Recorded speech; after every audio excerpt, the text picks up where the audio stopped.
Okay, I just ate a large pub sub, so I'm so incredibly full. But I am going to try my best to quickly talk about the new One Piece chapter. There's not much to talk about today. It's not like I like the previous weeks where I'm going to be talking for 20 minutes. So it's probably just be a few minutes, quick thoughts.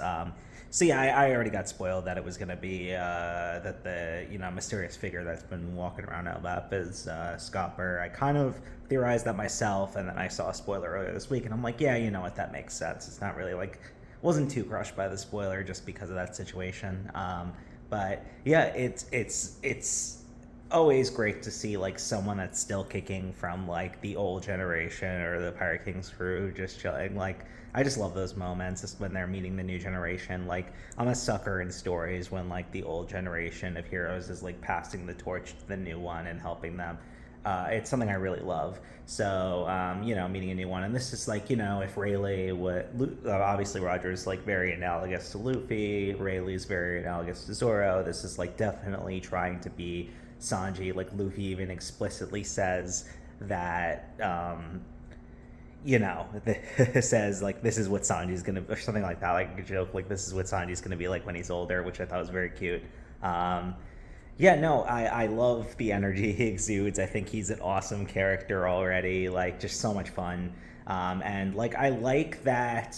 Like, Oda is never compromising the humor and the like fun, positive energy of his story. Like, he covers some of the most serious subject matter possible and weaves this like incredible analogy to our real world and our real world issues and struggles, and yet he still manages to make like comedy and humor and like a positive energy throughout it all. Like one chapter you'll be sobbing and then the next chapter you'll be like dying laughing, and it's why Oda's really one of the best writers ever. And I found myself like chuckling so much at Scopper's introduction. He's just such like a fun presence, and I'm so glad he's gonna be like around for the Wano arc. I mean, not Wano arc, Elaf arc. That's but I'm actually getting to. Like he talks about, like he's like, I heard you, like the first thing he says to Luffy pretty much is like, I heard you defeated Kaido, now I can go back to Wano. Like kind of like he's such a weeb. He has like the whole Wano get up. Like I don't know why, like we don't really see this in the Roger flashback during Wano, but like I guess he became like enamored with Wano and became like a weeb. I don't know, it was great. I love him already. Yeah, he's like what did he say? He's the ambassador of love or the missionary of love or something. Because he did fuck Ripley.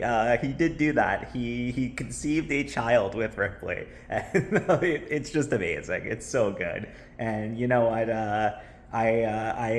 Very much respect that, and maybe I'm a bit jealous. Maybe I am, but yeah. Anyway, yeah. All to say, this like as I'm talking about it now, this chapter put such a big smile on my face, and it's nice like to have and like it's crazy because back like a while ago you would have just like hundreds of chapters ago you would have said this is an insane development chapter of meeting Scopper, and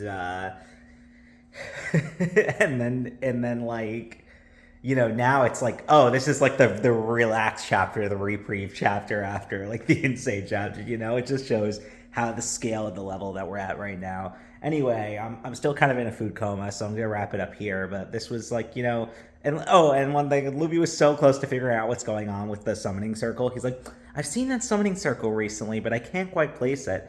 And it's like like Luffy, just make just 1 second, just make the connection, and you'll know what's going on. But that's not Luffy's way. I like that Roto's like the comedic like sidekick character now. I really like when arcs do that. Like it's a little like morally gray. Like like kind of when Caesar became the comedic sidekick after doing horrible things, and like Roto was kind of doing horrible things, but now he's the comedic guy. So anyway, that's about it. I loved this chapter. Break next week, sadly, but yeah, I loved this chapter to death. It was great. Oda's absolutely on a roll. Elbaf is shaping up to be one of the best parts of the series so far. So very exciting, very exciting.